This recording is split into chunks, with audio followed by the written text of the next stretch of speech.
This is the year that Fink beats the stomach.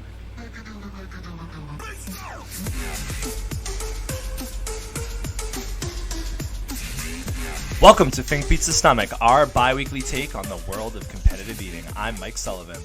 And I'm Jimmy Splendini with the old Badlands headphones on at home, feeling different. Feels a little bit weird not being in the HQ, but great to be on the show. Yeah, James, we're really doing everything we can to make this not roundtable. Normally it's been a roundtable, but our pre-Coney coverage happen. We're doing this for the fans. Yeah, Really, and you're also, doing this for me. No, we're doing this for each other at a certain point. I'm doing it for Hungry and Focused, Badlands Booker. If you can still hear me by the headphones. And we're doing it not as a round table, but as around the world, really, at this point. I guess we're not really around the world. We're like probably 4 miles as the crow flies away from each other. But Two different boroughs, though. It feels different, but it feels good. It feels good. Mike, as you mentioned, we've done this before. This is going to be a little bit of deja vu. Yeah. Well, you mentioned on social media, at least, that we've done this before. Yeah, so like 2 or 3 days ago at this point, you had come over, we recorded up in the loft, we sweated through another episode of Fink Beats the Stomach. It was a good one, though, wasn't it? It was a great, well, the heat-wise was okay. The episode was fantastic. Good. And then, unfortunately, the file got corrupted for some reason. So we're hoping for the best here. We've been diddling around with some technology issues so far, so I hope that everything ends up working out. Can you see me do stuff? Are you seeing me? Yeah, everything seems okay. So why don't without jinxing it, why don't we get right into it? James, we have reached the end of the Road to Coney 2019. Yabadoo, indeed. And you know, it's been an interesting road, a unique road to Coney for Fink Beats the Stomach, and a unique road to Coney for Major League Eating. And I'm excited really to get into this with you, even though we've already done it before, but just because we haven't talked too much about the road to Coney on the show thus far. No, we haven't. And also big shouts to Wayne. I'm drinking out of the Wayne glass, which I'm not sure if you could see. 99 on the jersey, but number 1 in our hearts, even on America's birthday.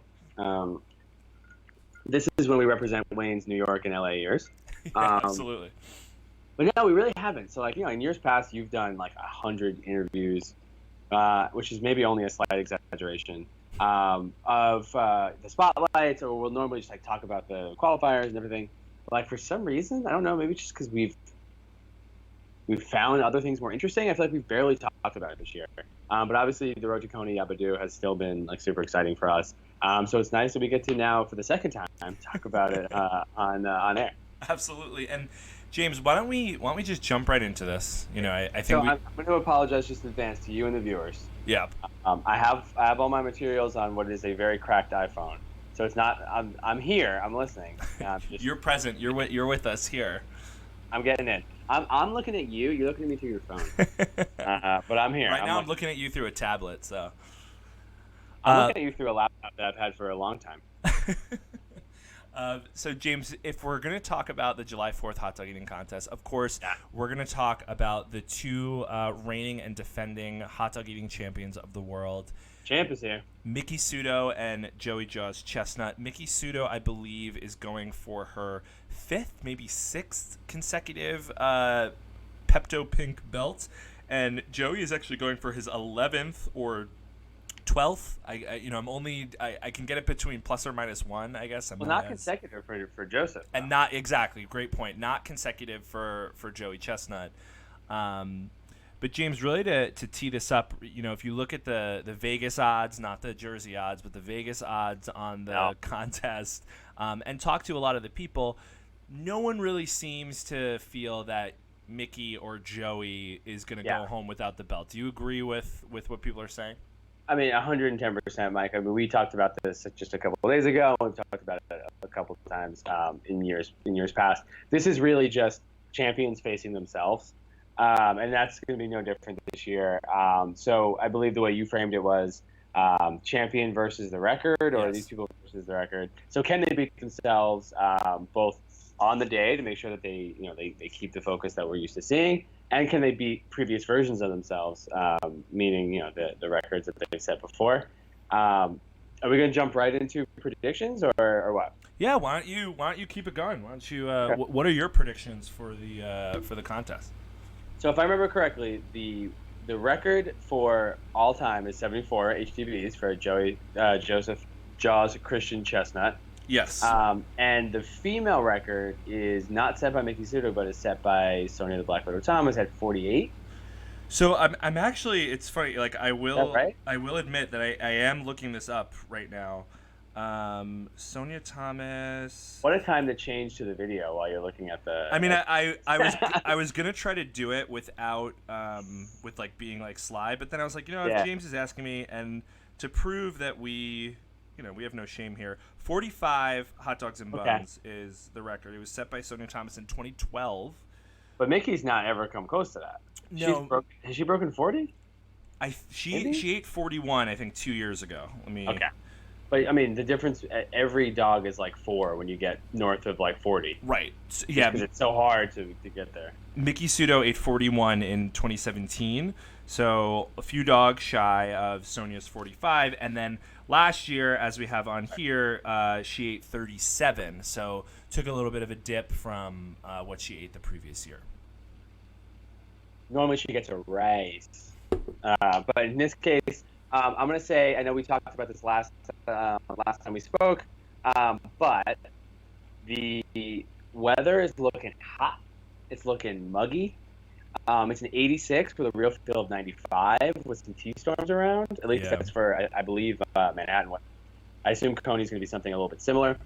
So I don't think either of these people really, really, really start like getting higher, because that's not a super easy place to eat, or sort of weather-wise to eat. So I say Joey Jaws Chestnut at what did he eat last time? 74. I'm gonna say 68. Oh wow, sub 70. That's lower than I even said last time. But it's getting in my head. I mean, I don't think Darren or anybody else. We'll talk about other folks in a minute. But I don't think anyone's really going to push Joey to 74. I think it's going to get hot. I think it's going to get weird. I'm going to say he's going to get 68. And also, I want to do prices right, closest without going over. Because I was previously at 71. And then Mickey, I think I'm going to say 37. 37. For Mickey, but both of them winning handily this year. I agree with you overall, absolutely. And as we agree with the greater collective consciousness, as it seems. I'll start with Joey. Joey, to me, I'm I think a little bit more bullish than I was on Joey even a few days ago. So it's interesting the difference as we go here.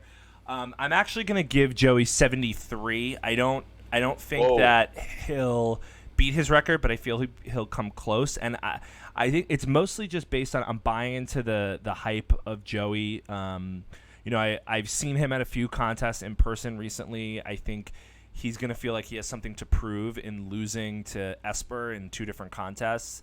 And he just seems very focused. He really does. And is he hungry and focused? And focused. And that's a deadly combination. And you could say that maybe he was pushed to 74 because Carmen was on his heels last year. But I still think he's going to try to make a statement and really push himself with the 30 for 30 coming out, which comes out in just 2 short days from this recording, less than 48 hours. Interesting. And did you see on eFeeds today that he's throwing out the first pitch to the Mets game? That happened tonight. Yeah, that happened tonight. Oh, it happened tonight. Okay, great. Yeah, I saw that on Twitter. He had a Mets jersey with number 74 on it. Oh, that's good stuff. Good for them. In a season that is classically Mets, like all things New York sports. What a great moment. Now, Sudo is interesting for me because, James, I don't know if you've been keeping up with the social media and just regular media when it comes to Mickey Sudo over the past few days. I have. But so Mickey Sudo tweeted out that if anyone was betting, they should definitely be betting the under.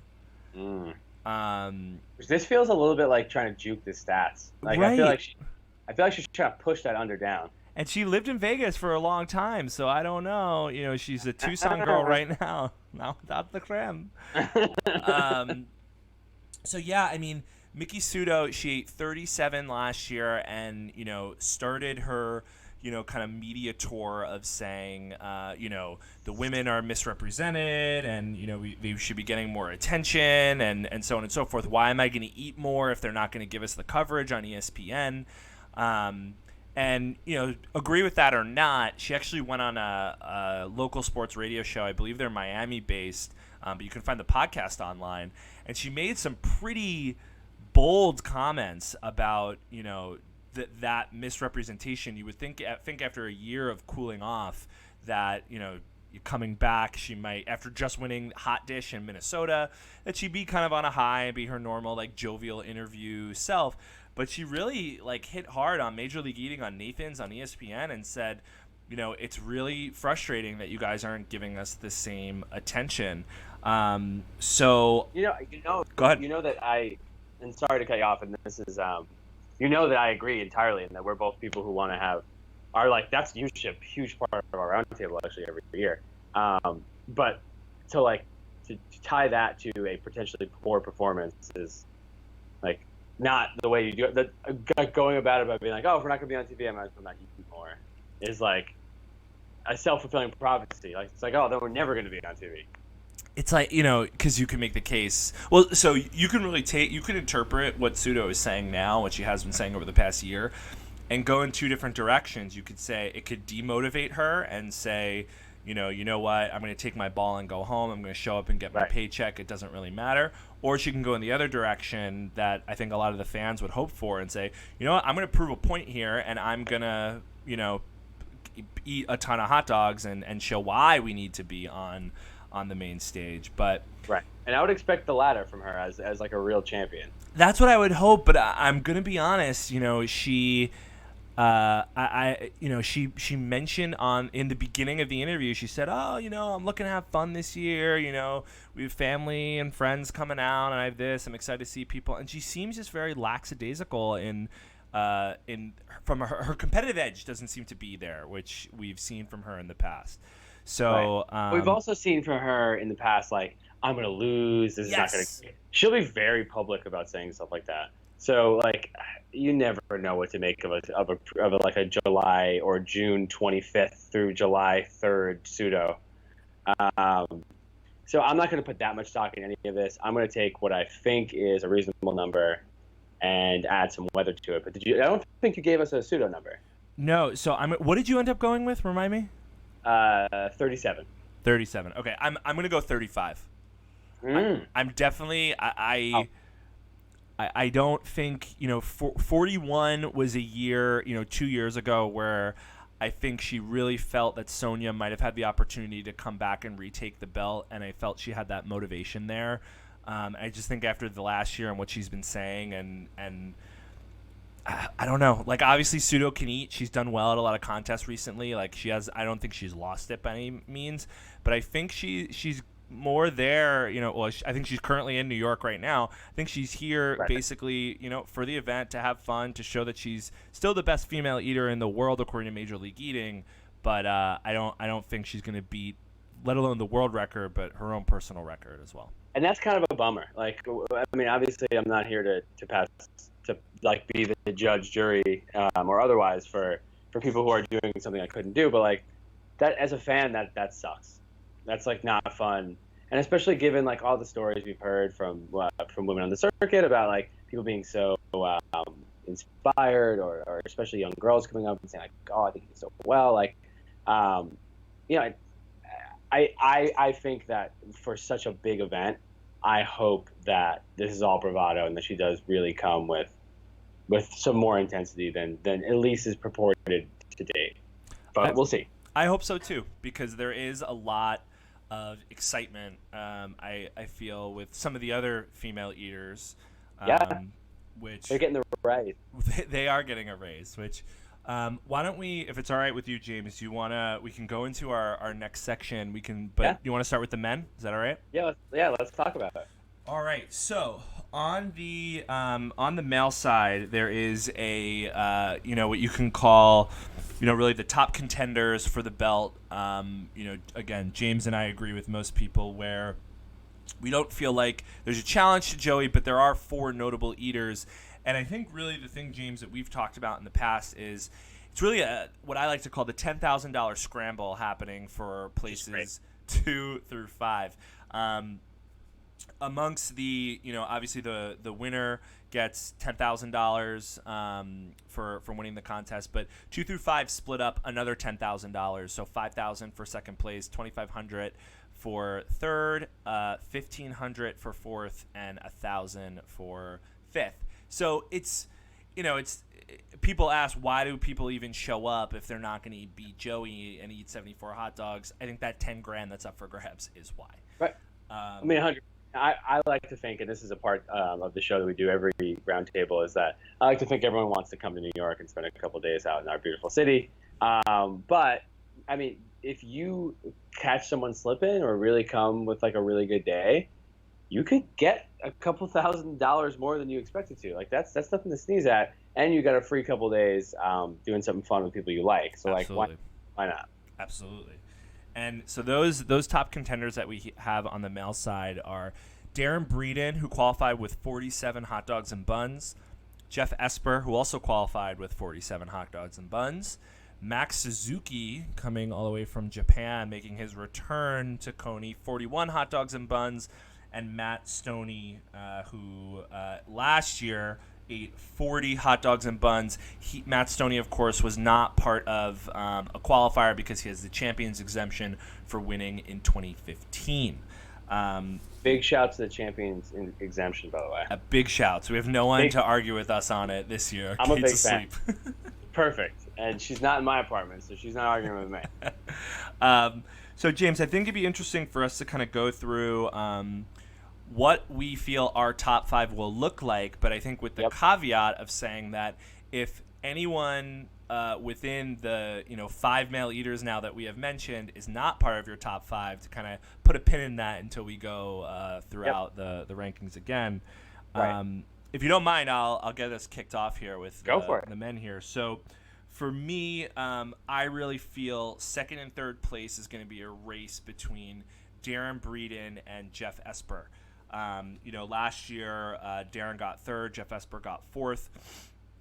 Esper has had a fantastic 2019, continuing to build some wins over Joey Chestnut, and Darren Breeden is, a Matt Stoney, a Carmen Sincotti type, this younger talent who's slowly raising their ability, has some championships under his belt as well, beat Joey Chestnut at Cheese Curd, won the Oyster Contest again, so a great eater in his own right. So very, very different styles. For me, I'm going to put Darren Breeden edging out Jeff Esper, number 2 and number 3, Darren 2, Esper 3.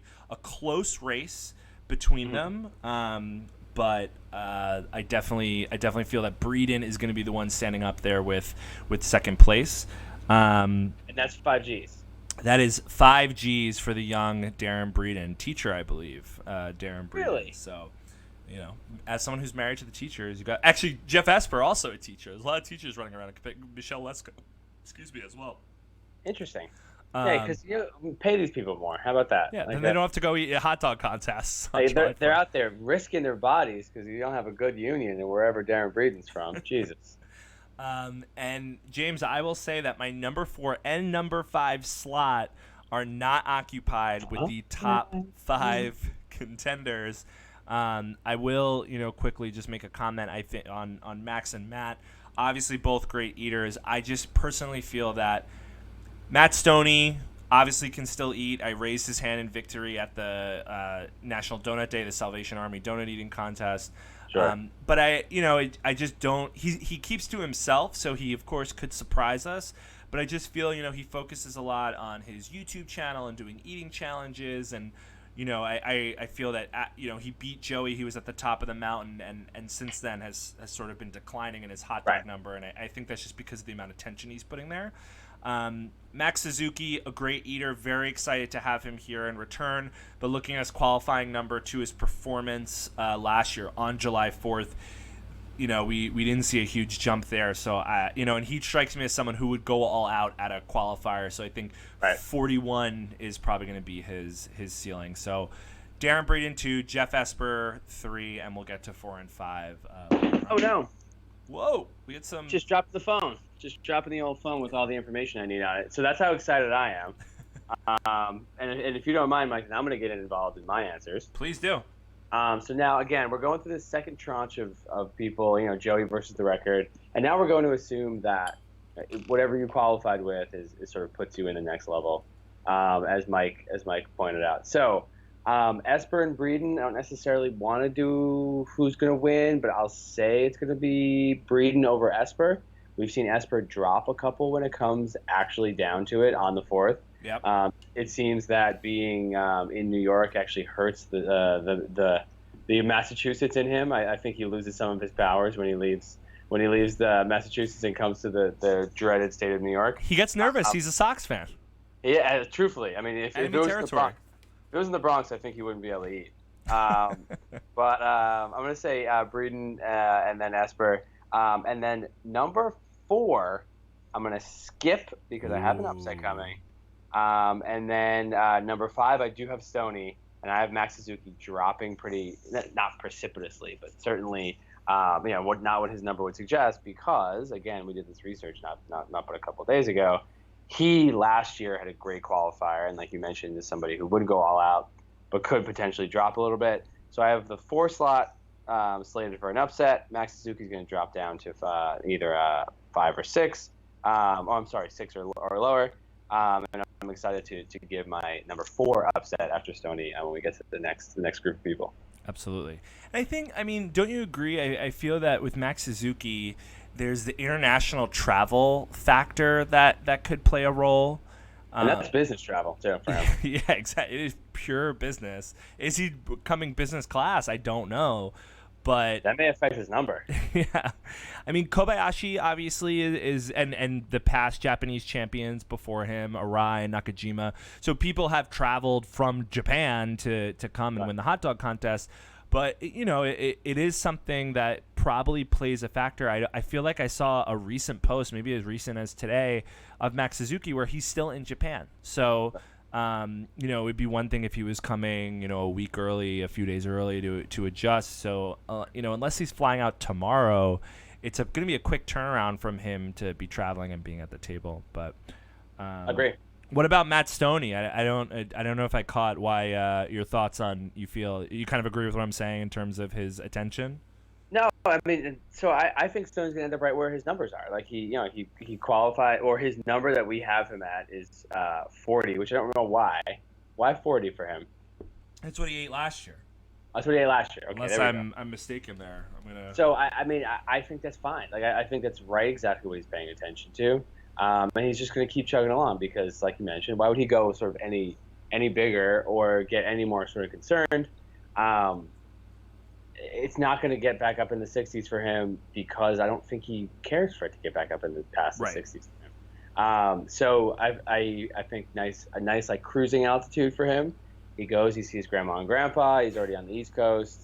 It's not like that big of a deal for him to be making the move. So Stoney just cruising around the 40s is fine with me. Yeah, I'm like looking through here. This shows just even though we're doing this a second time, like we don't have this all pulled up, but no, it's also. The last time reminded me of stuff we should have talked about. Right. I'm also, even now that I'm talking about it out loud, and I feel like this is something I do have to look up. I actually am starting to second guess if I'm almost positive Esper got 4th last year. It's like so bad. Again, guys, we're trying to be like real here with you guys. We're not trying to. It's also funny that like we're highlighting how little we know, and we already had a chance to get this right. I feel like the last one felt more put together, but maybe just because now we have a higher standard. Matt Stoney did get 5th place. I was correct, 40, and Esper edged him out with 1 hot dog. He ate 41. So, all right. I mean, he read his wood, he regurgitated it. Now it's time to really step up here, kid. James, we can go through the women. I want to hear your predictions first. I don't know how your connection is. If you want to read them off, you want me to do it? No, I'm living right here. This is great. So we have Michelle Cardboard Shell Lesko with 28 hot dogs and buns. Sarah Reinecke, the notorious BAB. Unstoppable. Unstoppable. Damn, I do it every time. With 20 hot dogs and buns. the lovely Juliette Lee, could never get that name wrong, with 23. And then Sonia, the Black Widow Thomas, with 26 hot dogs and buns, but a little bit of controversy there. If we want to, which no cash, but there is controversy there for 26 for Sonia, the Black Widow Thomas. Yeah, it's well, I don't want to get too into it, but how do you have your top 5 shaken out, James? Okay. For women? So my top 5, I have a number 2, Michelle Cardboard Shell Lescamo. I don't necessarily think that she's going to really challenge Vicky Sudo, but keeping that sort of sidekick close, but not really sort of paced. And then I have the lovely Juliette Lee finishing 3rd. You'll see that I sort of skip right past Sonia Thomas. I have her dropping like an absolute rock to 6 or 7 after what we saw last year. And then I have another upset jumping into my 4 spot with Sarah Reinecke finishing in 5th. So Juliette Lee, I suspect, will sort of jump up one, as will Michelle, though Michelle has finished 2nd before. And then Sonia Thomas, maybe 6, 7. We've said it before on the show, like, is this the year Sonia kind of drops? Is like, what's she doing? After her reversal last year, we can finally maybe say it. Absolutely. She had a reversal of fortune at the end of the contest. OJ, whoever this person is, tells us that 26 was the number before the reversal happened. So it's hard for me to think that Sonia can do more if she couldn't make it to 26 with a reversal last year. So I have Sonia dropping pretty precipitously, and then everyone's sort of jumping up. But Sarah, tough for me to think that she's going to make the real jump here. So I have someone leapfrogging her into 4th. Again, this 4th is a fun upset. A fun 4th. Yeah, it's a fun 4th for the 4th. That's why we're just trying to be thematic here. Yeah, drinks on Fink, 4th for the 4th. Chance at the chance. James, my listing is similar but different, of course. I also have Michelle Lesko at the number 2 spot. I agree. She's a great eater. I just don't see she's always, it's similar to kind of, you had Sonia and Juliette Lee. It's Vicky Sudo and Michelle Lesko. Yep. So I wish it was a little bit more of a rivalry, but at least when it comes to hot dogs, it isn't. So I have Michelle Lesko at number 2. From a number 3, I have a kind of a big upset. Sarah Reinecke, the unstoppable. Going the opposite way. Absolutely. So a little flip flop there. Sorry,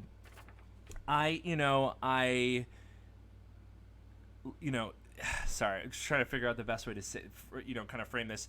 Honestly, part of this pick of number 3 is Sarah. I'm pretty sure that you are either watching or listening, and I'm hoping this motivates you. Don't make me a liar. And, on the flip side of it, Sarah was talking a lot of smack about how certain people weren't ranking her higher at our roundtable last year. Well, Sarah, can you name specifically who it is? Who wasn't ranking her higher? I know specifically that her and Kate had a little bit of a conversation, but honestly, it's always Kate. Yeah. But I think all around, Sarah is someone who I remember when she came onto the scene at the World Peeps Eating Championship a few years ago, then followed up her qualifier and then made her debut. I was so excited to have someone with such a vibrant personality and someone who seemed very dedicated to getting good at the sport of competitive eating, because sometimes we get these women who are exciting characters. They come out one time, they did their thing, and then they bounce. And Sarah now coming back again, proves that she's in it for a longer haul.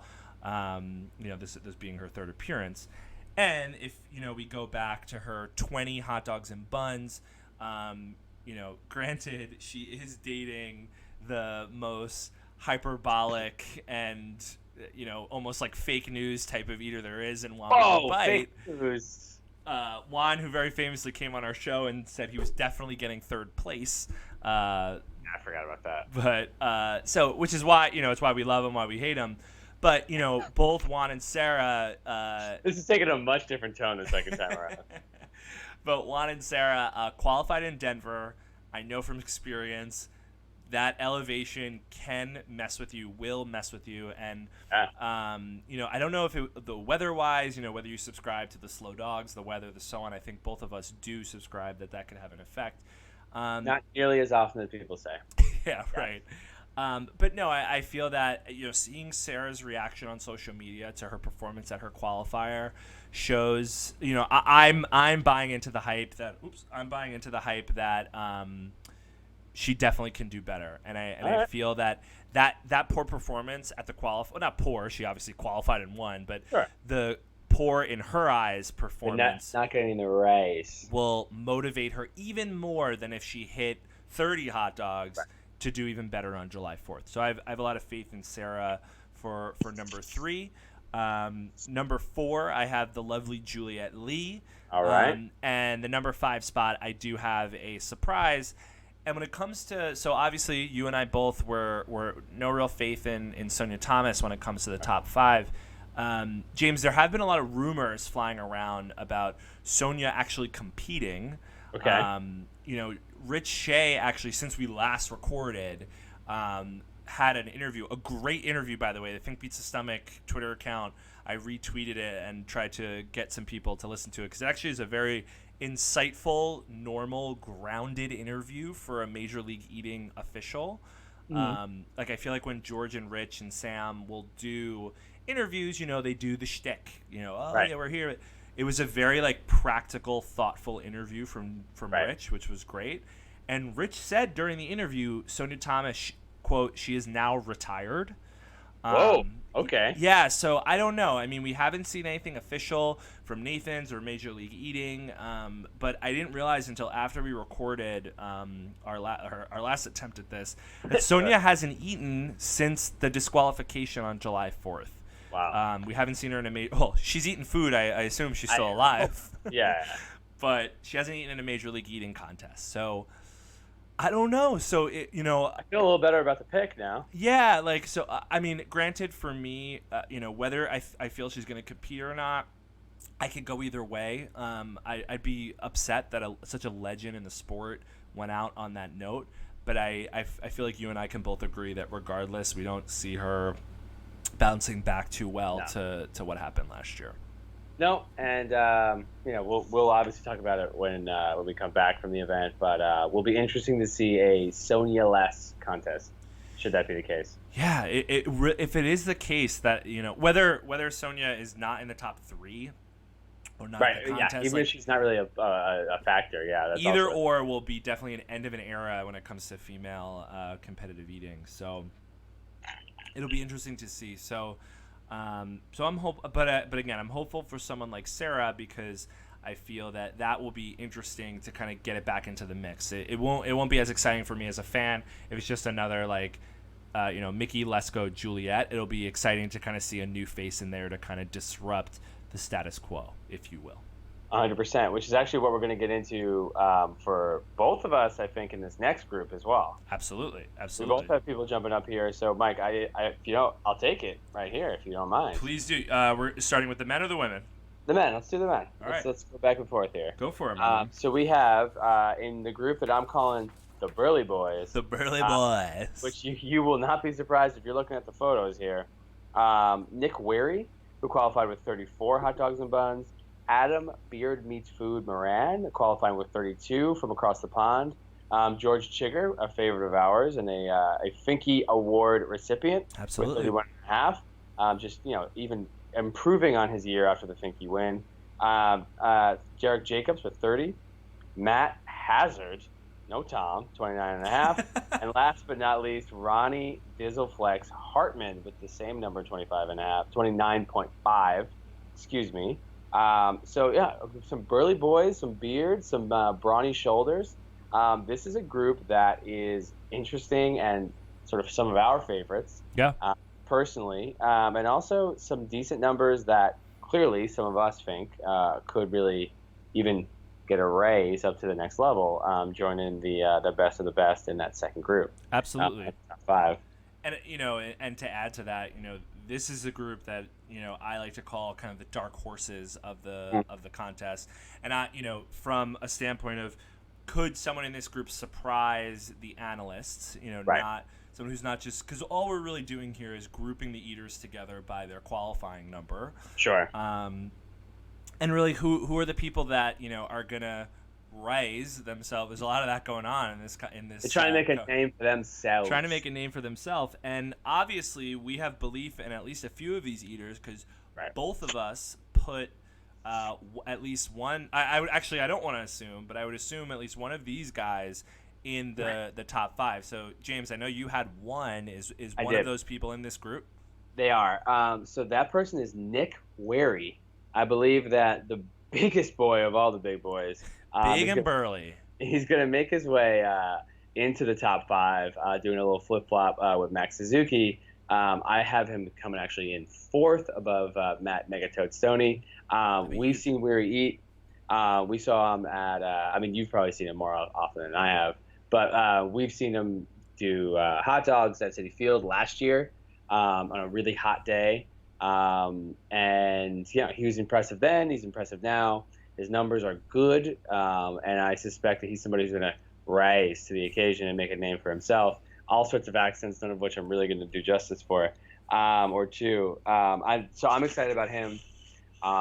And you mentioned that this group is a group of people who could surprise the analysts. Yep. So because we're the only analysts, officially until the 4th, in which case Adam Amin becomes an analyst unto himself as well.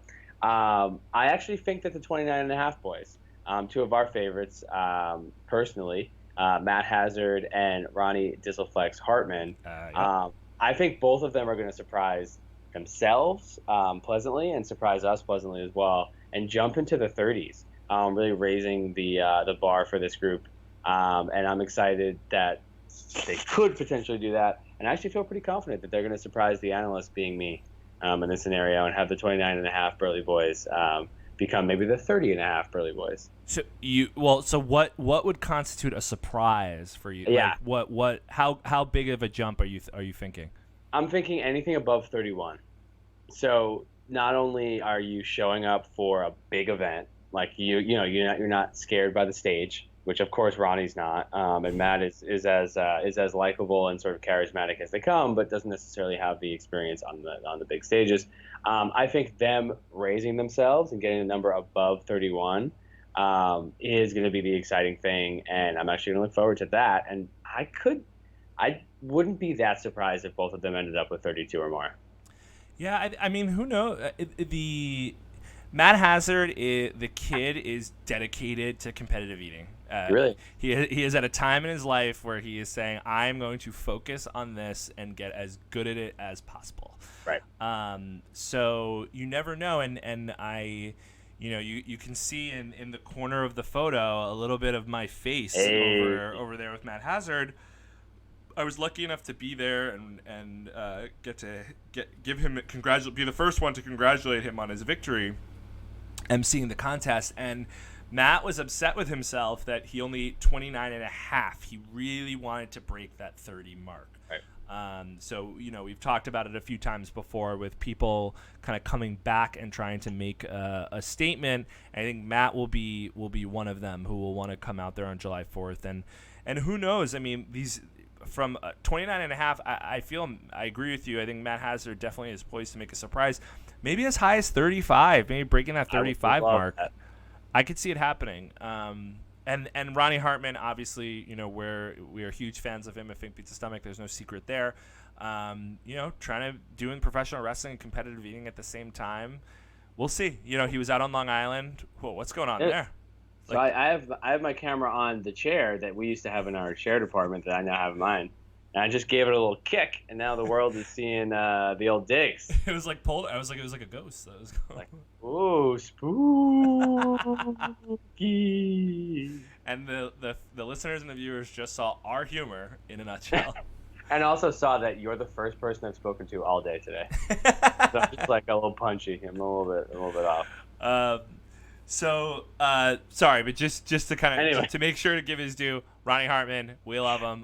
I agree with you. I feel he could do really well. I know he's splitting his time between wrestling and competitive eating. So if I had to choose one over the other, I would go Hazard just from a hungry and focused standpoint, but Ronnie is the kind of man that maybe can do it all. So we'll You see. remember when we told him he had to pick one? Yes, and how wrong were we? Yeah, wow, we really got that one wrong. And We're like, no, dude, just quit. Yeah. Stop doing it. We're like, just don't eat and be a wrestler, or don't wrestle and be an eater. Like, why are you trying to do both? And I mean, look at this professional photo he has of him as a wrestler. Build from Coney Island. Build from Coney Island, and as a champion in his own right in the professional wrestling world. So. And he's gotten engaged on top of it. And he is having quite the 2019. Yeah, kids buying rings, kids making contests, kids getting in the ring. I'm so excited to see those boys. So if those two are not the two that you think are going to jump into the top 4 or 5, then who is it?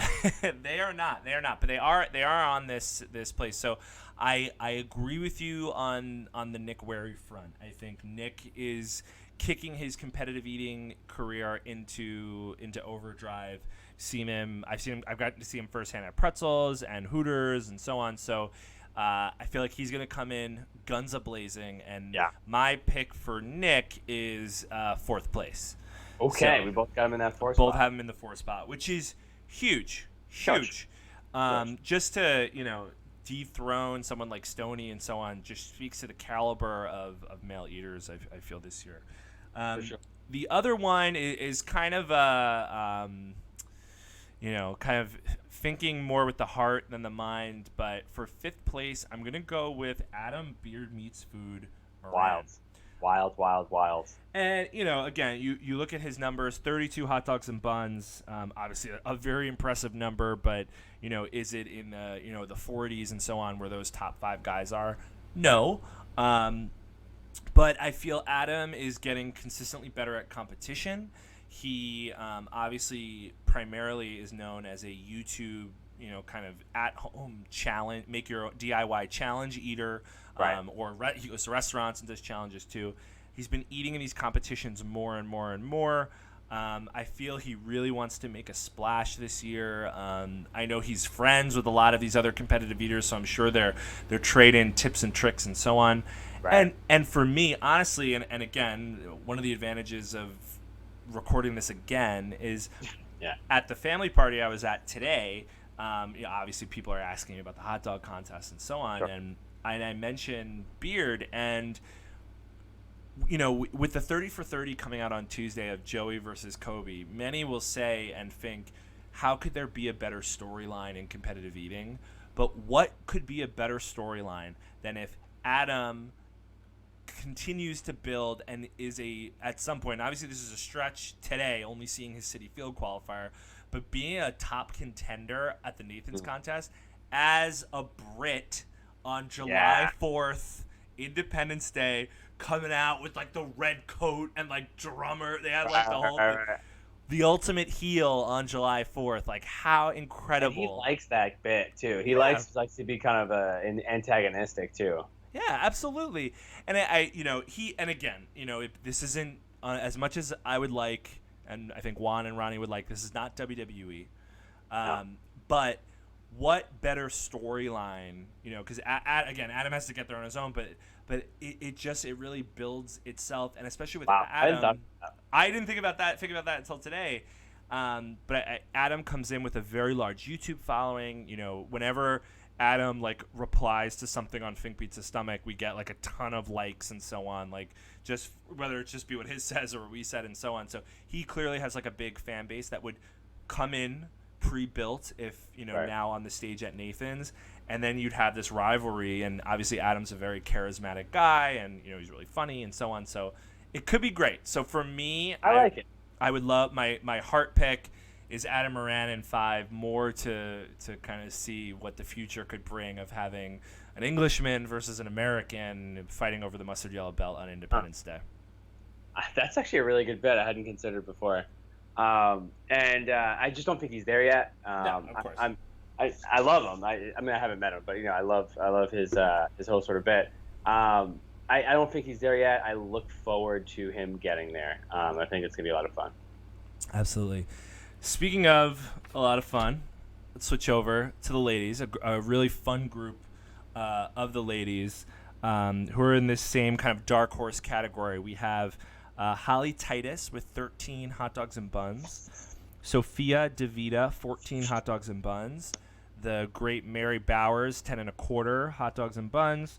Laurel, the real deal, Marie Melee with 18. Newcomer, Kelly Wong with 11 and a half. And Katie Prettyman with 14. So, James, a great six-pack of female competitive eaters. Yeah. We don't have a great name like the Burly Boys. We gotta work on that. But a great group of ladies for many different reasons that I'm sure we'll get into. But first and foremost, I want to call out the newcomer of this group. You have some relative newcomers here, but the true newcomer to this group, which is Kelly Wong. That's absolutely right. Kelly, exactly like my Adam Moran pick, is my heartfelt pick for number 5 as well. Okay. In the on the women's side, it's definitely a stretch. Just if you look at some of the great females that she is surrounded with in this group, she's at the lower end of this six-pack. She with 11 and a half hot dogs. But the thing about Kelly that you can't discount is the fact that she's from California, traveled to San Antonio for a qualifier, lost, traveled to another qualifier in Florida, won, and we've seen her all over Major League Eating's YouTube channel, social media, eating giant acai bowls, eating giant avocado toast. She's really making a splash in the Major League Eating world, and so I think that she had an improvement. I believe she maybe ate 7 when she lost to Kat Tesh in San Antonio. And now going up to 11 and a half. Who knows? Maybe we could see an even bigger jump. She's been putting the work in, and who knows? Maybe we see her at 20, low 20s. So. Whoa! Now that's a little bit further or a little richer than my blood. I just feel if she wants to get 5, she has to. I mean, Laurel ate 18, and Laurel's pretty consistent, so she has to be eating 19 or 20 for my fantasy pick to work out. So I gotta be logical here. I know it's a stretch, though. I agree with you. Now, Mike, I have, I've become a bit of a fan of Kelly Wong. What I've appreciated is her stepping into the MLE world, doing some of those videos. So I'm debuting on this show what I believe to be Kelly Wong's God-given nickname. Right, she doesn't have one. Given that she's done the acai bowl. Am I saying that right? That's how I say it. Sure. And I used to live in Williamsburg. I feel like it's a little bit too much like Isaiah, the kid who used to live on the 5th floor of Jasper. An acai bowl and the avocado toast, I believe that Kelly Wong is the wolf in hipster's clothing that will be taking her numbers even higher. You think she's not ready, and she's just gonna, oh, what beautiful teeth you have. Did you use a pulse brush that I saw on the subway ad? And then just and then she's out. So she's coming up for it. But I don't actually have her jumping up into the top 5. But who I do have. Well, before you do that, before you go there, as an MC, would they introduce her as? Would they say the wolf in hipster's clothing, Kelly Wong, or Kelly the wolf one? Like, how do you see it? You would say like, she comes from California, like whatever your bit is. I'm not going to pretend it's your job. Whatever you would say. That. And then like yada yada yada. The wolf in hipster's clothing, and then Kelly Wong. Kelly Wong. Okay, cool. And everyone would be like, "That's a weird name." Ah. I cannot wait to hopefully one day MC with a contest with Kelly Wong, and I will be premiering that and give you credit.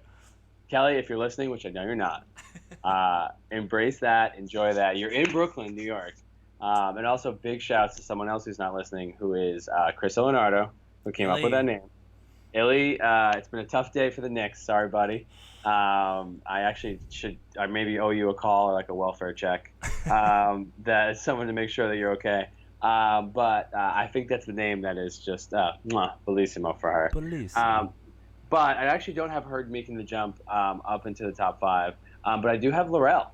I have Laurel, who we saw. Which would have been 4, right? You have her at 4.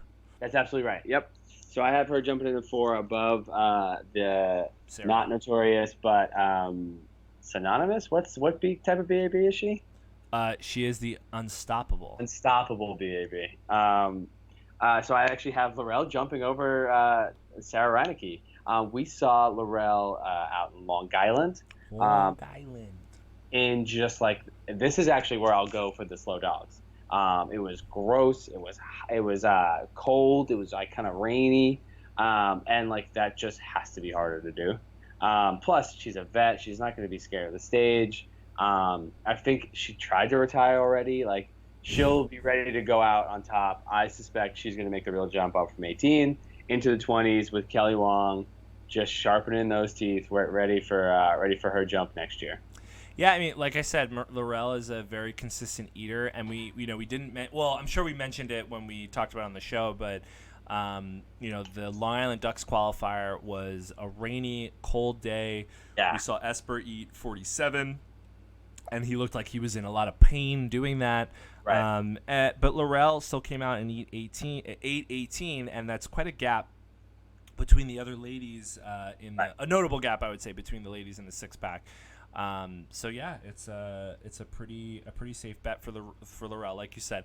Said she retired, but then came back and qualified, which, as the story goes, basically because she was in the crowd to cheer on Chigger, and they were like, all right, like, you got to get up here and just do it, because they didn't have other women, and she always puts up like pretty respectable numbers. So yeah, she does it in her sleep. I mean, she's a full pro.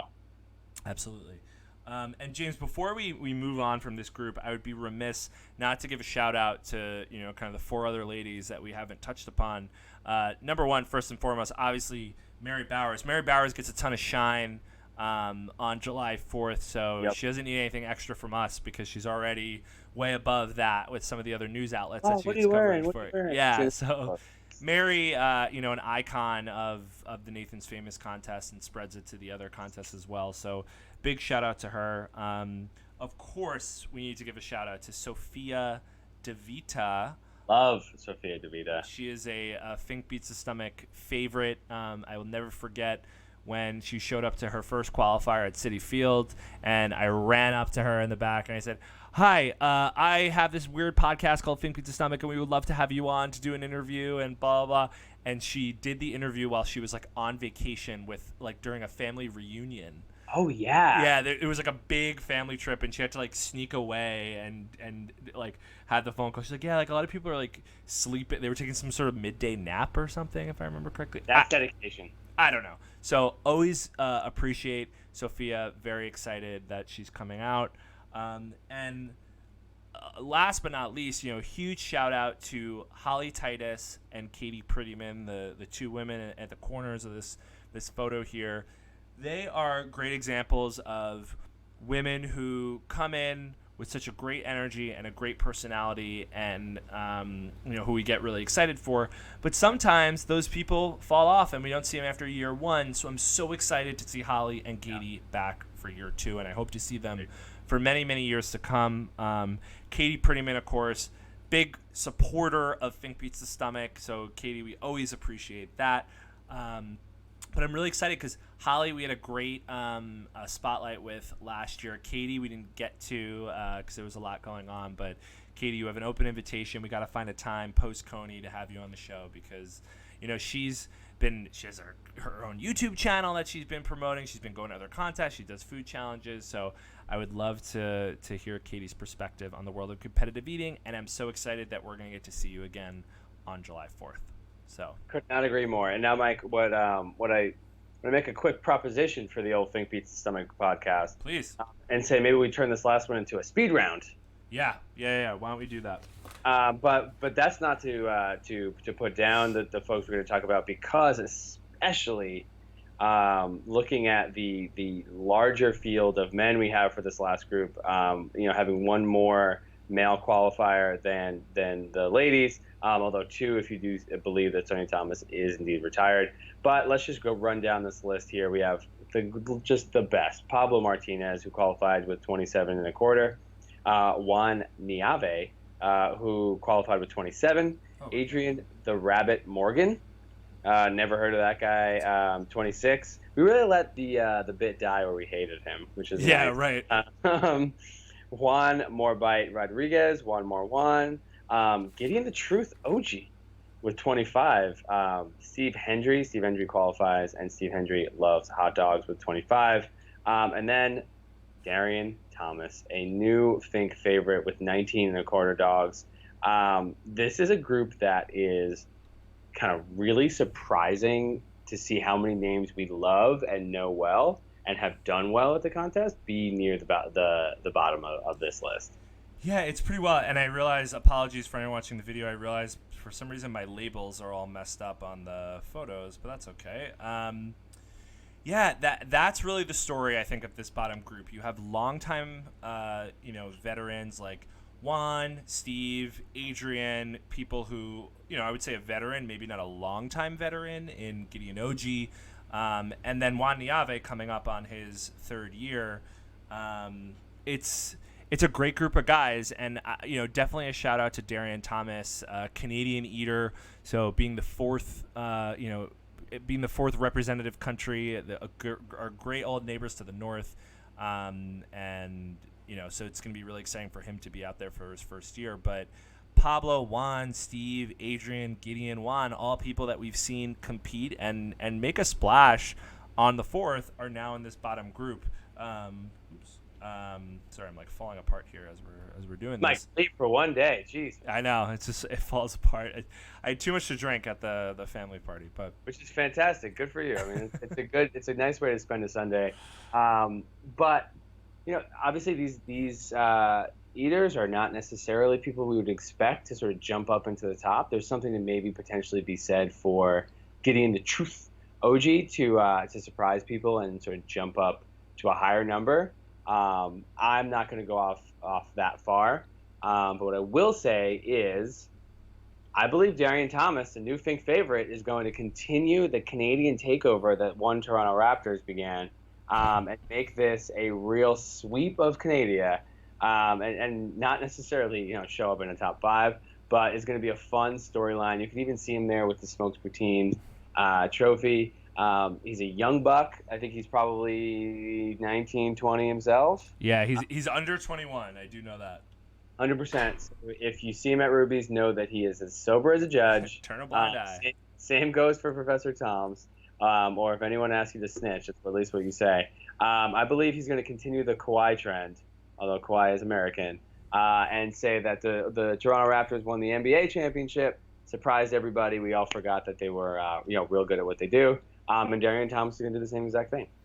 Yeah, I mean, the other important thing to shout out here. Well, first of all, I completely concur. Darian Thomas, very excited. It is unfortunate. He has such there's a gap between Darian and the rest of the field. Yeah. So I feel he might come in with a chip on his shoulder. We'll see. The sky's the limit for him. He's got his whole career ahead of him. The whole life ahead of him. Whole life, yeah, really his whole life ahead of him. But it is important. We talked about this when we covered one of the few qualifiers we did cover was the San Antonio one where Juan Niave qualified, and he really sandbagged the last few minutes of his qualifier. So that 27, there's definitely more room to grow for Juan Niave. I personally really don't like when someone sandbags their qualifier for selfish journalistic reasons, and the crowd's there to see someone eat as many hot dogs as possible. Right. And it makes it tougher to prognosticate come July 1, or we're now looking at June 30, soon to be July 1. Absolutely. And, the other thing, too, I agree, Gideon Oji, 25 hot dogs and buns is very surprising. Right. He qualified recently, and, I haven't necessarily asked, but I haven't heard anything about was something weird going on at that qualifier. For all we know, he showed up on time, unlike the previous year's qualifier. Although maybe we can get some off-the-record juice when we go down there. We'll have to do a little bit of research there, but or I can get into a full fist fight with him finally. He might try. He always tries to fight us when we see him. But truthfully, that's actually something that I would never want to happen. Because even if it's 2 against 1, we would lose. Like we could get. How many people do we know against getting the truth OG? He's scrappy. He's a collegiate athlete. This is where the arm thing actually comes back into his favor. Normally it's a detriment because he's so far from the table. But when you have the reach, his jabs alone, and then he's going to come right underneath and really catch it with a nice hook. Because of course I know boxing. Apparently, all of a sudden. But no, Gideon and Juan, even Juan Rodriguez could kind of surprised. But Juan Niave and Gideon could both be people who like we see in the 30s randomly. So that's like a tough thing to kind of handicap at this point. Because Juan's in the same boat in terms of that Denver qualifier that I'm at least putting a lot into with Sarah. Yeah. And Juan's, he's eaten more than 26. Juan Rodriguez. So, we can definitely see him inch up these rankings. And it's pretty cool to see, like, from Steve Hendry, like, all the way up to Derek Jacobs. It's only a 5 hot dog swing, and that's, like, 10 people. It's, like, basically half the field. So, really when you look at, like, this group and then the 6-pack of dark horses, you could see I wouldn't be surprised if those same 6 people that we saw up there, if they were completely down at the bottom because of how things flip-flop. So, and you mentioned this the last time we spoke, that like Juan Rodriguez and I'm actually now going to add Gideon the Truth OG are 2 people who, like, their numbers don't really matter because they're out here for entertainment and like want to make sure everyone's involved and everyone's having a good time. So like, if they stay at 26, 25 or jump up to 35, like, all are great, but they're going to bring a lot more to the table, not unlike, we mentioned in the last group, Mary Bowers. So, there's a lot more to be said. There's always bits. There's always, like, K-pop groups or gongs or opera singers or whatever. And it's also super fun when the eaters then bring the same energy, which you're getting a ton of from here, even from the sort of more quiet folks in this group. Absolutely.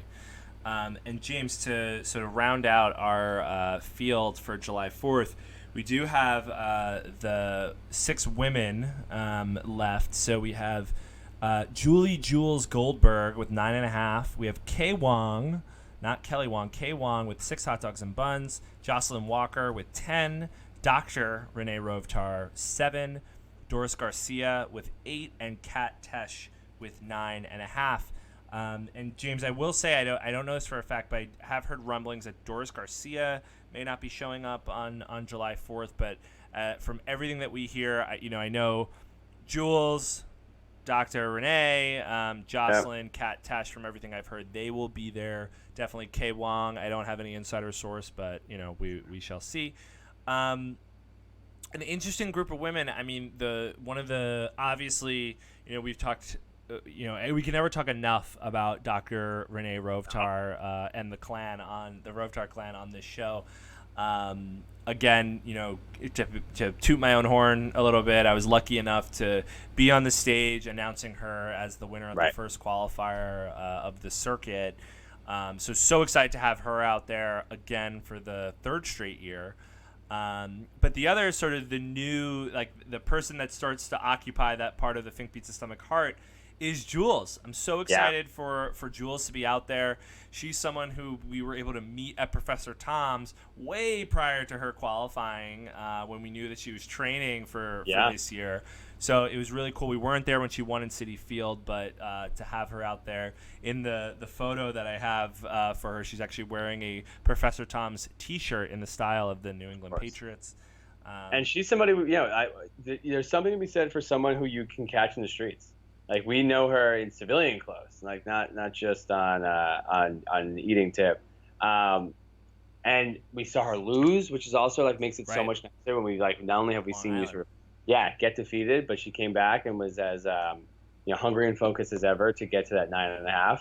I hope she can get up to that 10. But for this group, I mean, to me, it's all Dr. Renee Rovtar all the time. Hopefully this time next year, we're talking about a Rovtar v. Rovtar for mother-daughter next year. Actually, pictured here, Christina Rovtar. Yeah, you can see a little bit of her face. For this bottom group, we also have a Juan More Juan versus what is it from OJ? 2 Wongs don't make a right. So lots of wordplay here, lots of silly puns, which I'm all for. And a lot of, again, more fan favorites. Like, this is a really solid crew of people, both on the men and women's side, in terms of the Fink Pizza Stomach world. Yeah, and again, I want to, for the same reason, I want to give a shout out to Jocelyn Walker and Kat Tesh.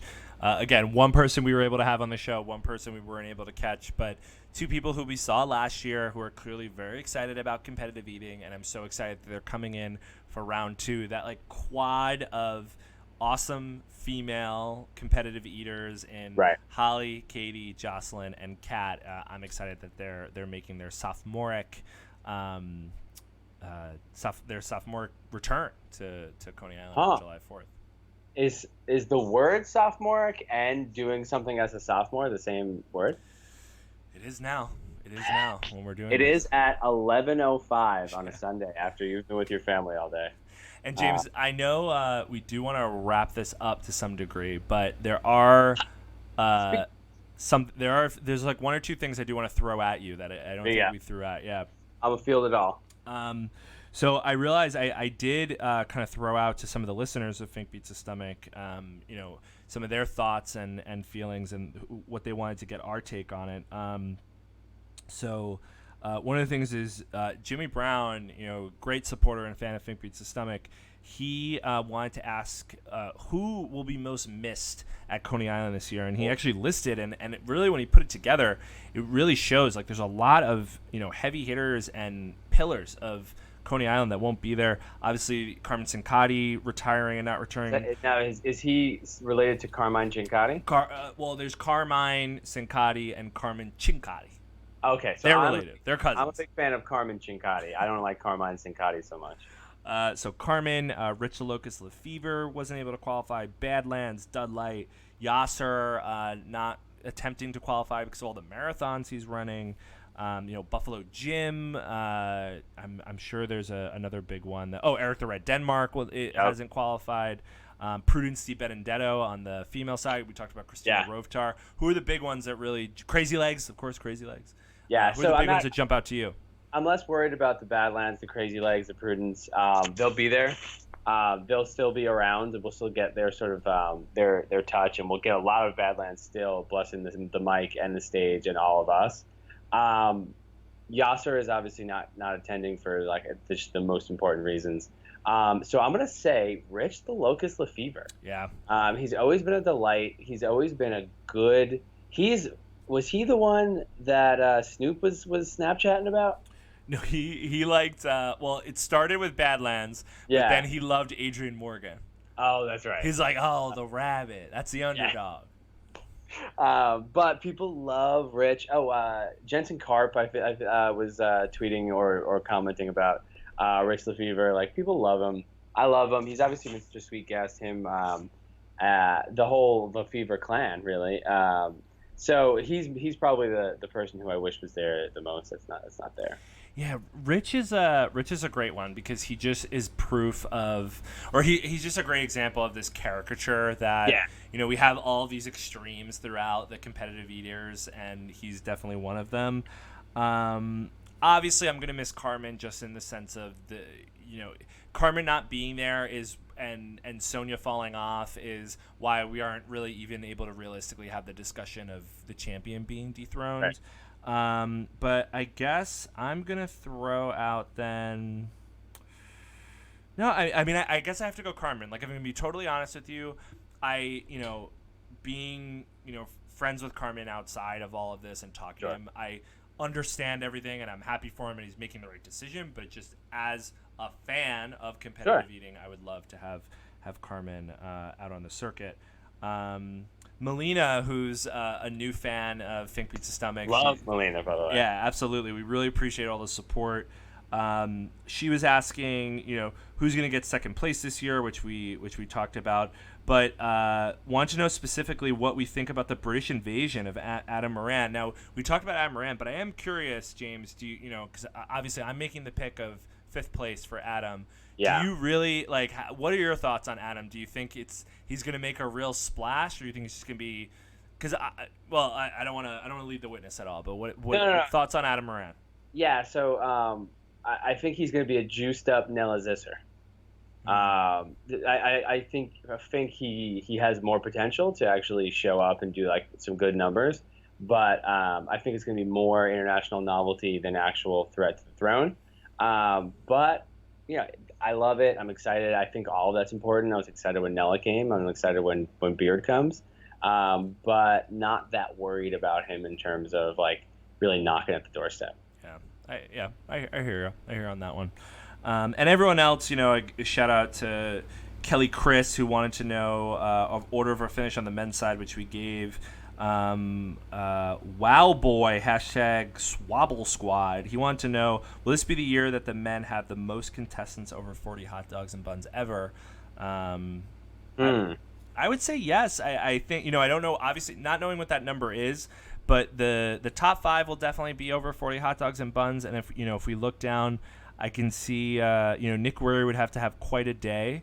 But I mean, he qualified back in April, and we've been seeing him at other contests, so I can see him getting serious and maybe creeping up there. And again, my pick for Adam Moran making a huge jump means he has to really get above 40. So I think so. So why not? Let's do it. Let's see what happens. So James, this very last thing, I'm curious to hear, what are you most looking forward to this year on July 4th? It's a different year for us for a few different reasons. I'm sure we'll talk about it on the show, but I'm actually going to be doing some behind the scenes stuff with Major League Eating this year, so I won't be in our normal Fink capacity. You're doing some of the festivities on the 3rd, so anyone who's doing any of the MLE stuff on the 3rd might see you there. So the Fink brothers are infiltrating MLE to some degree. Very slowly. Yeah, very slowly, in a way that's they're not really going to notice. Nope. But anything in particular, whether it be the 3rd, the 4th, after the night, what is 2019 after we've been doing all this year, look for you? Actually, we didn't talk about this the last time, so I don't have something particularly great. But we did talk about this in that, like, maybe 3 years ago, we talked to Pablo about, like, how every year is different. Like, how do you keep all of them? And he's like, well, every year feels different. Every year has, like, a different theme or a different whatever. And, like, this year I'm doing it for X. So I'll say I'm excited to see what I do after the contest without you. I was thinking about this the other day. I was like, am I going to do interviews? And, like, how does that go? And who's going to talk to me? And, like, what are we going to talk about? I'm interested to see, like, what Fink 2 on his own looks like at the 4th. So I guess that. Because, like, otherwise I'm just going to miss you and, like, miss, the sort of normal stuff. So I'll say, like, that's a silly part. And then, of course, as always, Fest with Toms at 7:33 p.m. is, as always, I think every year I've said is actually the highlight of my weekend. But in terms of what's going to be different, is like Fink 2 gets let loose on post Coney or post contest Coney. It's really great.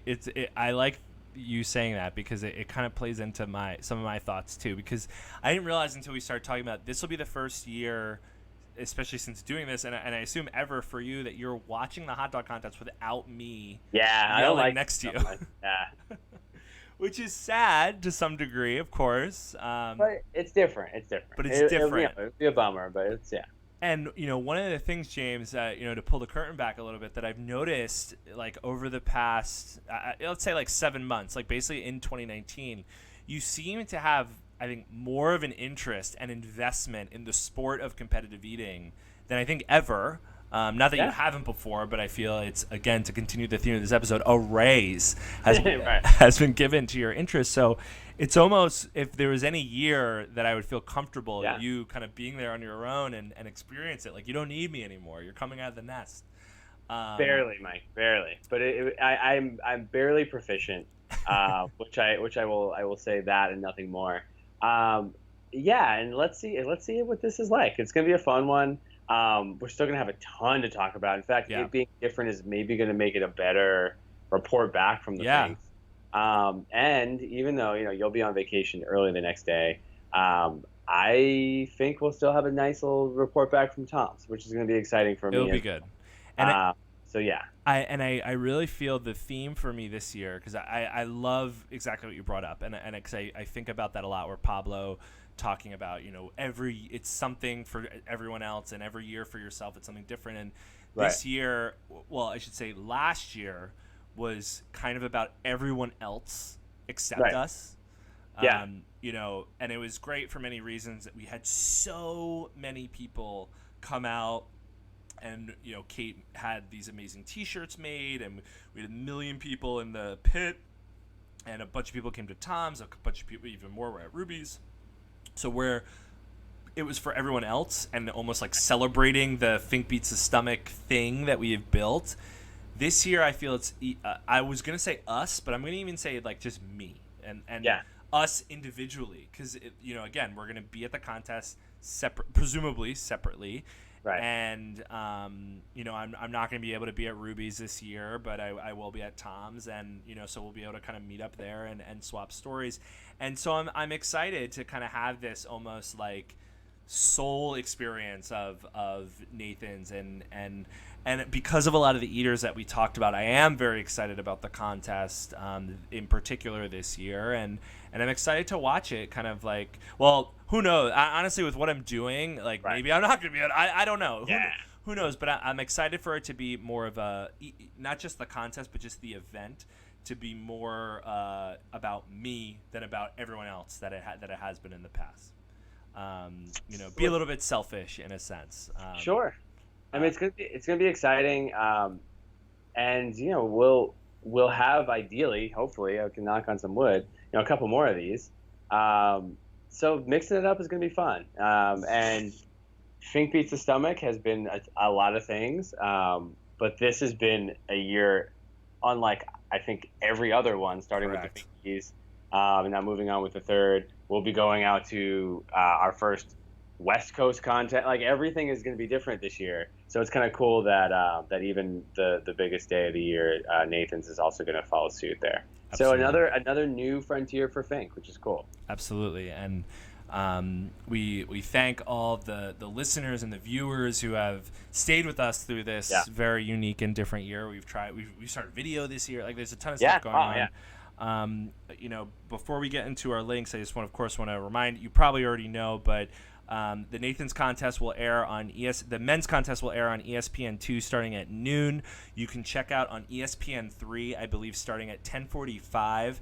Not only a feed of the female contest, but a Mickey specific camera is returning. And also on ESPN3 during the noon broadcast, you could see a Joey specific cam. I recommend the Joey and Mickey cam on the rewatch. It's definitely worth it. But of course, please watch the female contest at 10:45 on ESPN3. It's just a streaming only channel, and of course on ESPN2 for the men's contest, and that'll be replayed throughout the day. July 2nd at 8 o'clock will be the premiere of the 30 for 30 documentary, The Good, the Bad, the Hungry. We talked about it. You could check out our previous episode reviewing. We've seen it. It's great. Check it out. And again, that's going to be replayed throughout the week. And also, I'm actually going to figure out a way that I can record this, but in the wee hours of the morning, I believe Eat Feeds posted about this, but I think between July 1st and July 2nd, so in the next 24 hours, ESPN News, if you get that channel, is replaying. Who gets that? But the 2017 through 2018 contest with only one or two missed in between from midnight, 1 a.m., 2 a.m., 3 a.m. So if you want to 2017 to 2018 or 2007 to 2018? I'm sorry, 2007. Got it. Through 2018, Oh, randomly cool. with 2010 and 2011. There's two of them that they're not playing for some reason. But check that out if you want to. I'm gonna get my parents to put on the DVR so I can watch it after the fact. But so the next 4 days, there's a ton of competitive eating in Nathan's contest, so check that out. We've checked out some of it. We're gonna be checking out a lot of it too, and we'll figure out our return episode and talk about all the festivities that went down this upcoming week. It's the best time of year for competitive eating. So, we hope you guys are enjoying it as much as we are, and we thank you, of course, for your support as always. Oh, yeah. Love to hear from you, and, of course, the best way to do that is to go to twitter.com/FBTSpod. I didn't know that was going to work with this Skype. Still works all right. But if 280 characters just aren't enough, you can send us an email. That's an electronic snail mail, and that's at thinkbeatsthestomach@gmail.com. And of course, I didn't mention Instagram is also at FBTSpod. And James, we talked about a bunch of things today, a bunch of things coming up. I know maybe there's some still things that we want to take a look at. Images. And maybe some of those images are going to start moving around. Vids. And maybe some of those moving images you might be able to find across the internet. Links. If only there was one place where you could see all this thing come together and people can comment on it as a community. 100%. You should, first of all, ask your parents if it's okay to use the internet. Absolutely. Second of all, get some online cryptocurrency to buy yourself a laptop, which suggests you have one, but you could also do that at the library, so you don't necessarily need one to start this process. But then you go to facebook.com/thinkbeatsthestomach, and you'll be able to find all vids, pics, and links, and otherwise. And that's the last place for that. Mike, I am so excited for another year. The Road to Coney, is finally at its end, and because we tend to think that the calendar sort of turns around here, thank you for another year of Fink Beats the Stomach. Thank you, sir. I couldn't do this without you, so thank you. Literally, this specific episode I couldn't have done without you, and I'm sorry I put you through this. This is fantastic. I'm glad we can finally figure this out, and I'm glad that we got something out, whether it was the last episode, the magic that we had last episode or not.